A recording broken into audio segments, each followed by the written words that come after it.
আপনি কি জানেন সালাত শুরু করেই নবী সাল্লাল্লাহু আলাইহি সাল্লাম মনে মনে আল্লাহর কাছে কি চাইতেন?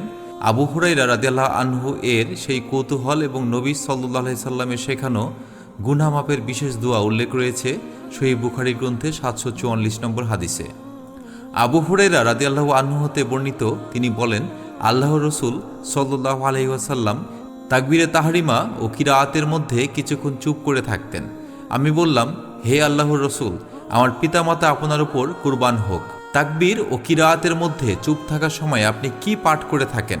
তিনি বললেন, এই সময় আমি বলি, হে আল্লাহ, আমার এবং আমার গুনাহের মধ্যে এমন একটি ব্যবধান করে দাও যেমন ব্যবধান করেছ পূর্ব ও পশ্চিমের মধ্যে। হে আল্লাহ, আমাকে আমার গুনাহ হতে এমনভাবে পবিত্র করো যেমন সাদা কাপড় ময়লা থেকে পরিষ্কার হয়। হে আল্লাহ, আমার গুনাহকে বরফ, পানি ও শিশির দ্বারা ধৌত করে দাও। আসুন আমরাও সালাতে এই সুন্দর দোয়াটি পড়ার চেষ্টা করি। আল্লাহ আমাদের নেক আমল করার তৌফিক দিন।